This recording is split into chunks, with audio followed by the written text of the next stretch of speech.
Hi, Sean Amato with City News. Can I just check one thing? City News, was it you or the colleague who was going around with my picture and asking people if they... Yes, sir. That was me. And did anyone know who I was? No. I didn't think so. No, somebody thought your name was Mike. I thought the closest we got was Mike. Hey everybody, welcome back to the channel. As you can hear, my voice is still pretty shot, so I apologize for that, but there was quite a lot that happened yesterday, and the main thing being Mark Carney officially announced his run for the leadership race of the Liberal Party / Prime Minister's role.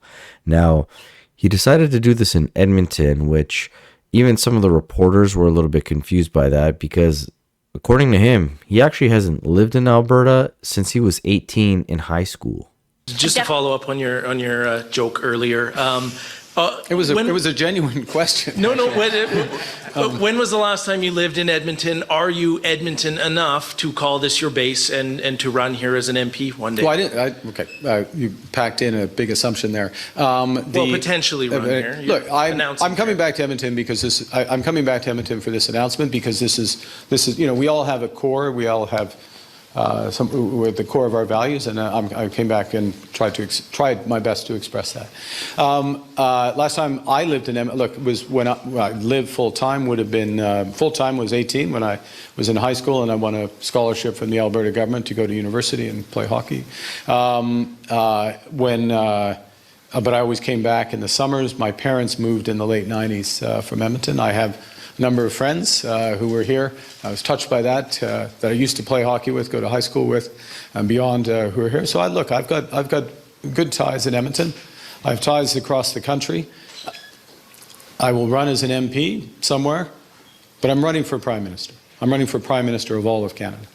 Now, I know he didn't actually say he's running for the seat of Edmonton, but I did find it comical when he said he had deep ties to the area, because I found that City News clip that they mentioned at the beginning of this video, and the few people that they did ask had no idea who he was. Only one older woman kind of got close by saying Mike, but they actually went to his old high school to ask around. And I want you to take a listen to the last gentleman, because he's a very smart kid. A much younger Mark Carney in the 1980s at his Edmonton High School. He'll return to the Alberta capital Thursday, expected to announce his attempt to take over as Prime Minister. Carney was born in Fort Smith, Northwest Territories, but his family moved to Edmonton when he was 6.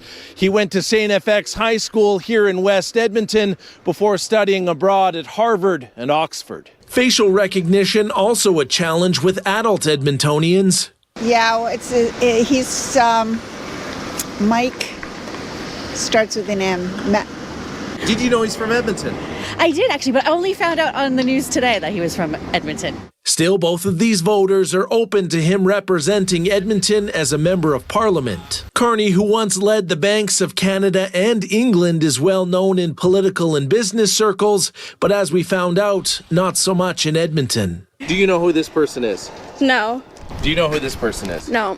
I'm not sure if I know that guy. Yeah, I don't know. Yeah, I'm not sure either. I don't know who that is. Do you know who Mark Carney is? Nope.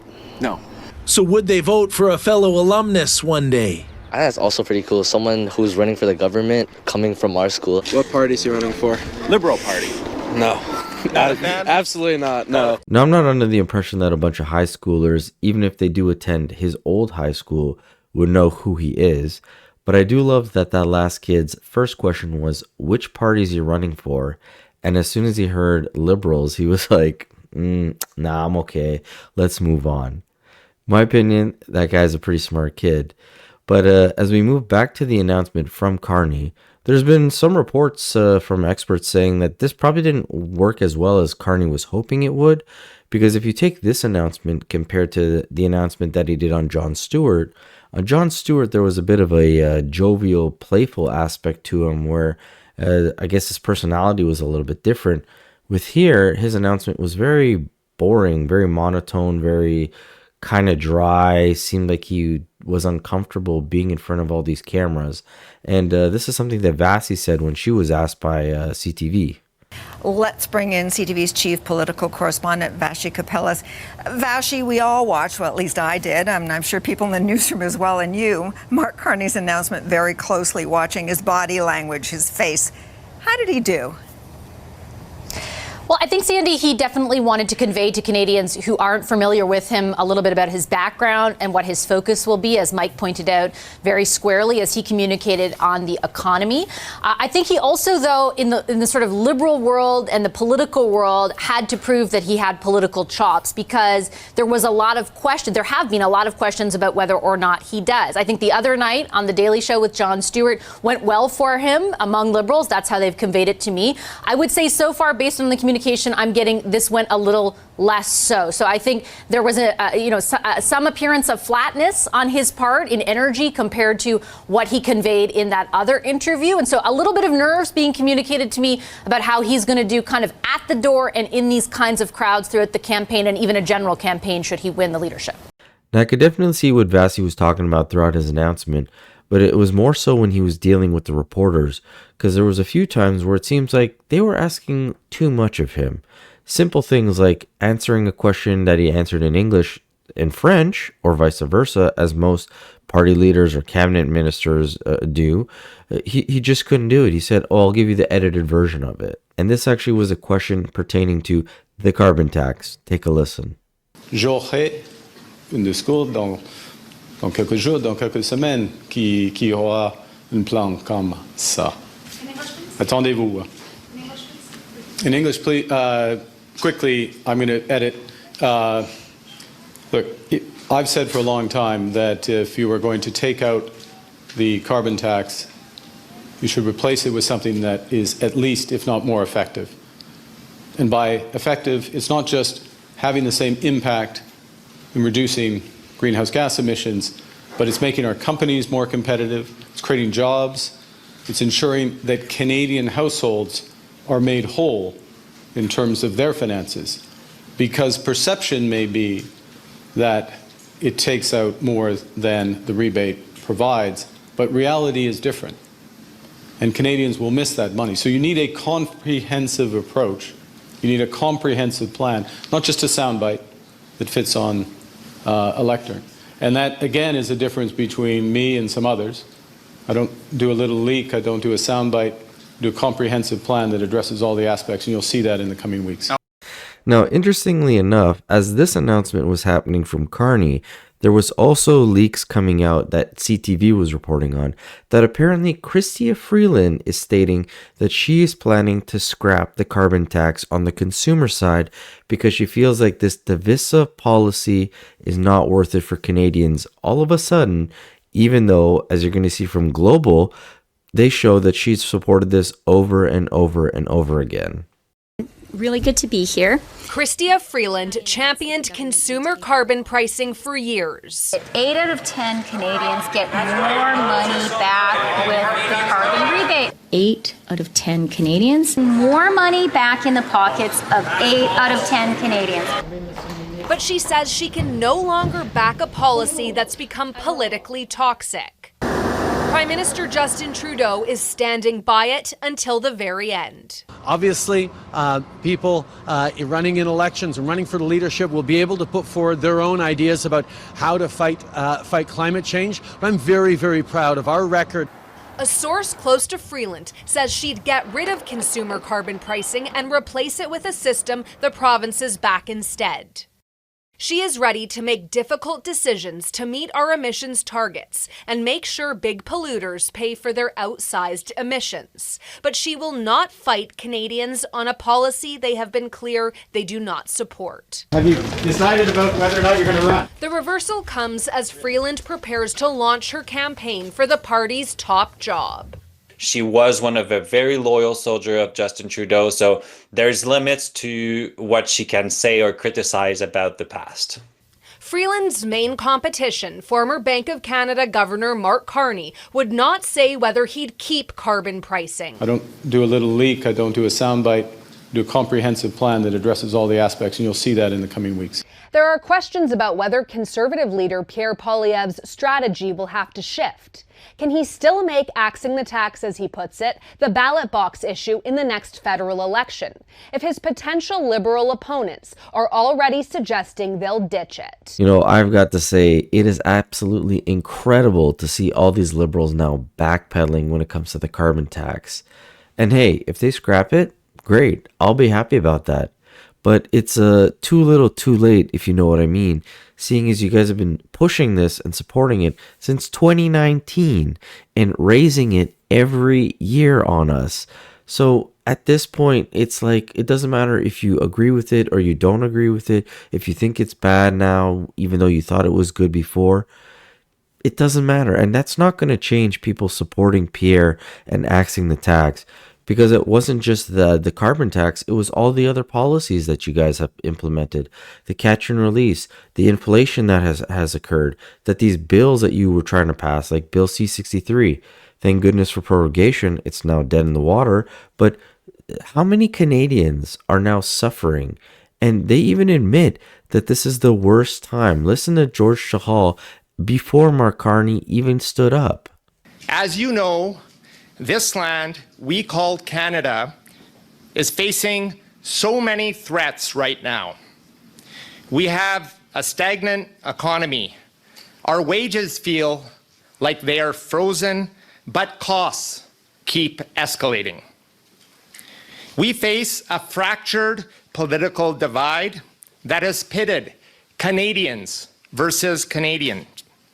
Nowhere more than right here in Alberta. And now we face a threat from our closest trading partner and traditional ally. These are challenging times. These are challenging times is an understatement, my friend, because we are potentially going to be entering a recession with these looming tariffs from Trump. But all of this is due to your Liberal Party and your leader, Justin Trudeau.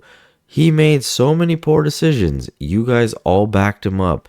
Canada is in the state that it's in because of your party. Mark Carney is not some knight in shining armor who's coming to slay a dragon. You guys are the dragon. You're the ones who have been breathing fire on everything and destroying it. That's why Pierre Poilievre always says Canada is broken, because you guys have done that.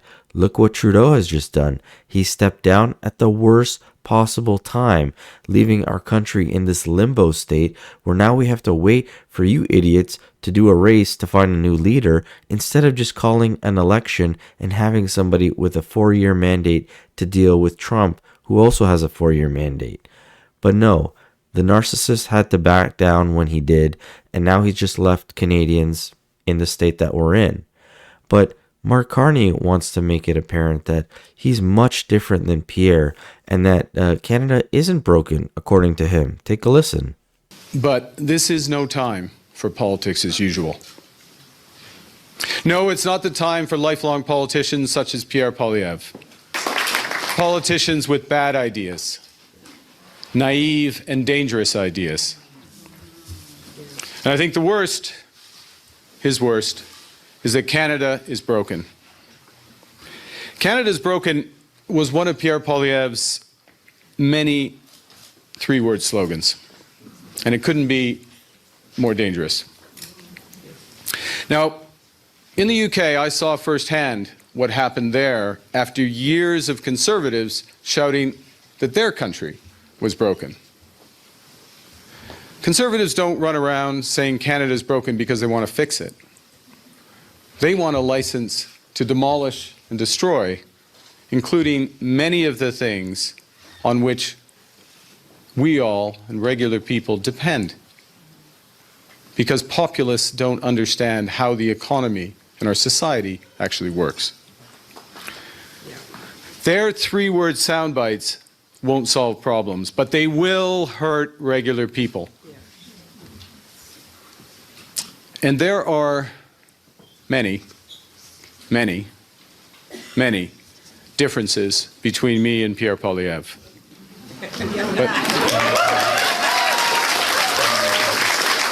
But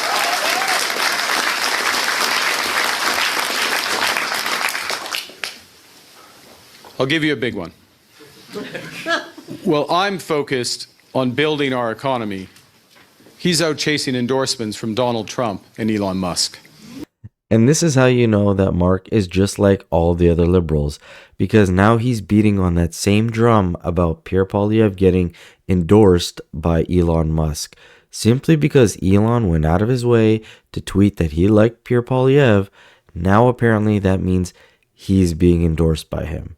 But it didn't stop there, because he even made the jab at Pierre Poilievre as well as Danielle Smith, in my opinion, on how they would be bad negotiators with Trump and that those are the last people that we should send there. And I recognize, I understand, that's not how politics is done these days.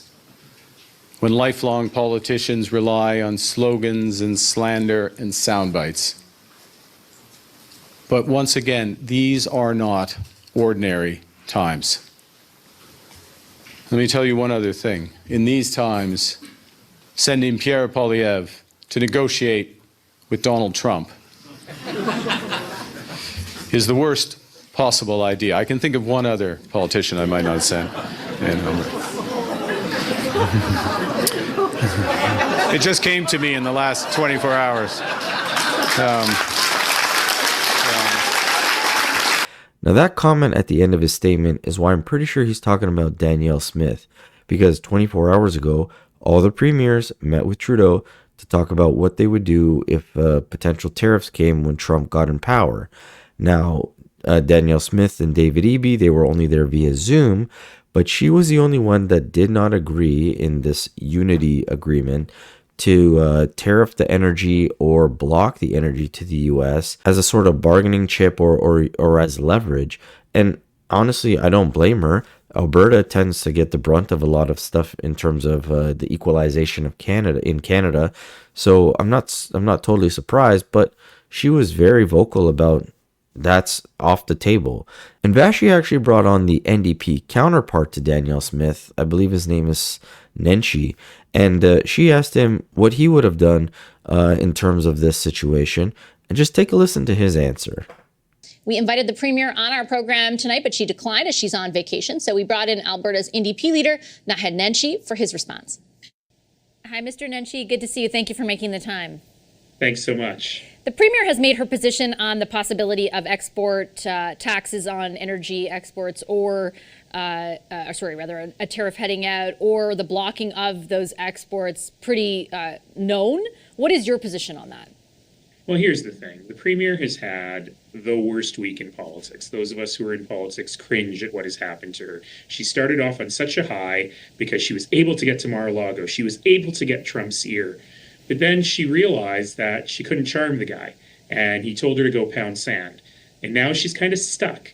And all she's got is her old talking points that she's been repeating for many years, even since before she was in politics. And here's the thing. You don't go into a poker game with your cards face up. You don't go to a used car lot and say, this is the car of my dreams, take my money. And that appears to be her negotiating strategy. She thought that charm would win the day.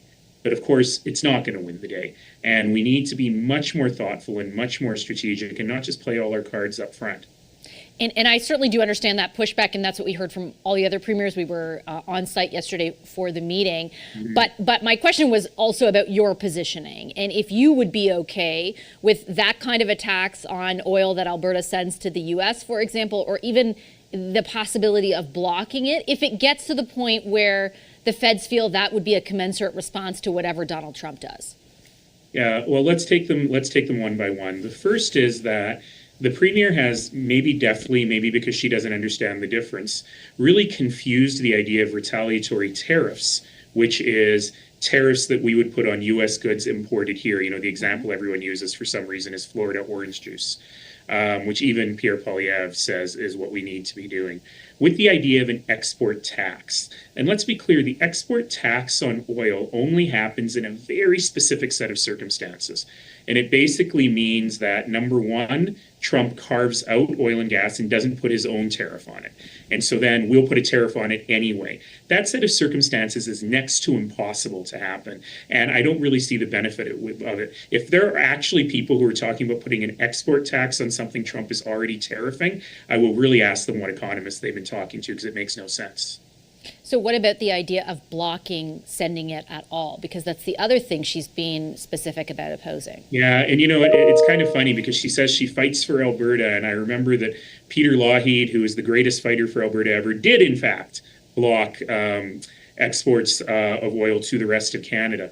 But the challenge here is that's physically extraordinarily difficult to do because, of course, much of the oil that is serving Eastern Canada, because it's cheaper to go through the U.S., goes through the U.S. So if there were any serious conversations about this, which I don't really think there are, I think she's fear-mongering, those would have to be very hard, very technical conversations because it's just not something you can't turn the tap off tomorrow without massive repercussions. I cannot imagine a world where this would be a great idea, but again, you don't take your cards off the table before you start. Ultimately, though, what is the difference then between your position and the Premier's, other than the way in which you're describing it, like the communication style? Because you're essentially saying something very similar to what she is. She said it doesn't make sense to block oil. It wouldn't really work with the way that pipelines work, and that an export tax would be a negative thing economically, which is exactly what you just said. And I love that Vashi called him out live on TV like that, because as I was listening to him talk, I said, you are saying the exact same thing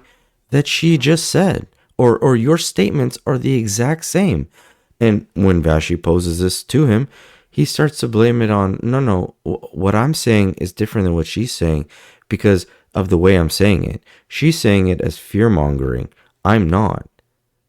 But if you guys are saying the same thing, how is it different? But just take a listen to his answer here. Well, what I think it's a little different because what she's doing is she's fear-mongering. She basically, having allied herself with Trump so much, she can't use him as the bogeyman. So she's going to her usual bogeyman, which is Ottawa, and now all the other provinces, including the conservative provinces. What I'm saying is all of these are hard. All of these are incredibly difficult decisions. Many of them don't make economic sense. Many of them don't make negotiating sense now. But you don't give them up before you start.